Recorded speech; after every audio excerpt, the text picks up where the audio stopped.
wabarakatuh. Hello everyone, my name is Enda.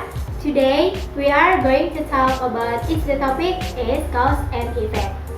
Look around you, every single thing that happens must have a reason, right?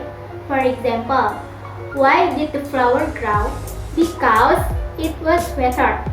Now this is what they call the cause and effect this relationship. Okay, let's get started. Oke teman-teman, kali ini saya akan membahas materi tentang cause dan effect. Nah, cause dan effect ini konsep yang menjelaskan hubungan antara alasan dan hasil. Jadi, setiap hal yang terjadi itu karena ada pemicunya. Oke, the first slide is what is cause and effect. Cause or the reason. The cause is the reason why something happens.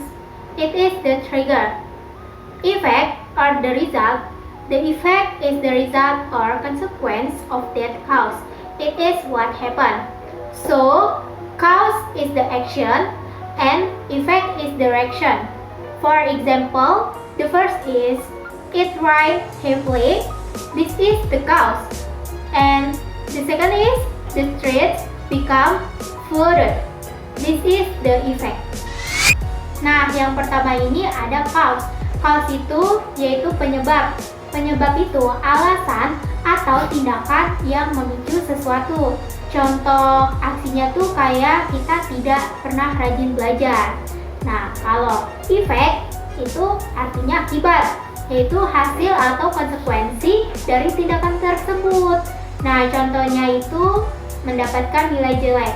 Jadi, kalau digabungkan itu cause dan effect, contohnya itu kalau kita tidak rajin belajar, maka kita akan mendapatkan nilai jelek. Nah, itu contoh dari sebab dan akibat teman-teman.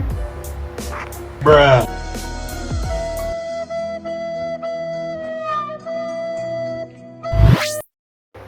Okay, the next slide is connecting words cause. We use connecting words or connectors to join the cause and the effect into one idea. This is connectors to explain the cause or the reason. The first is because or since, used for connecting to a complete sentence with a subject and a verb. For example, I'm happy because I got a gift. The second is due to or because of, used for connecting to a noun or noun phrase only, not a full sentence. For example, the traffic was bad due to the accident. Nah, cause and effect juga punya nih kata penghubung kuncinya yang untuk menyatakan sebab itu atau menjelaskan suatu alasan, yaitu kata kuncinya ada because dan due to. Dan untuk menjelaskan hasil atau menyatakan akibat itu ada so and as a result. Oke teman-teman, di sini aku punya sedikit contoh kalimat singkat dari kata kuncinya yaitu so. Nah, so ini sebab sama akibat ya kita pakai. Nah, kita menyebutkan alasannya dulu nih, baru hasilnya. Contohnya itu alasannya itu hujan deras. Kemudian hasilnya pertandingannya dibatalkan. Nah, yang kedua itu ada akibat lalu sebab. Kita menggunakan because.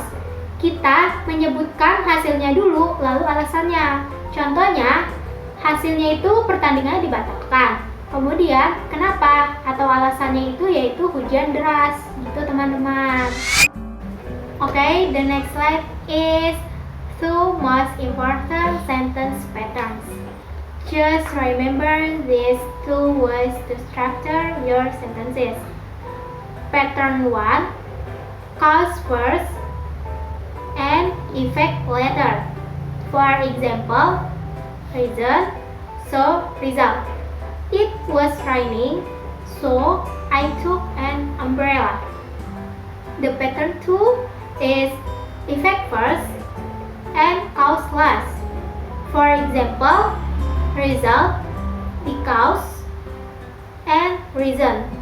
I took an umbrella because it was raining.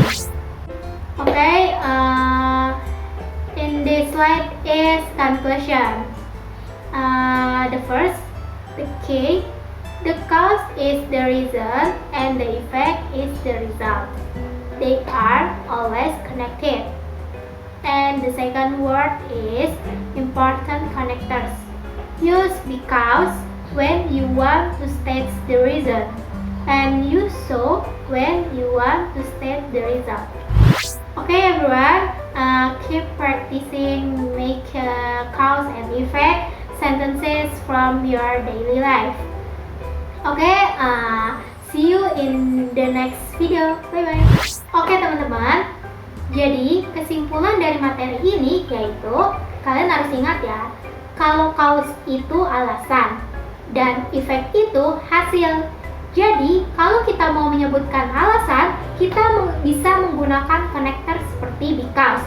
Dan jika kita mau menyebutkan hasil, kita bisa menggunakan connector seperti so. Oke, itu saja materi pembelajaran atau video pembelajaran dari saya. Sampai ketemu di video-video berikutnya. Bye-bye.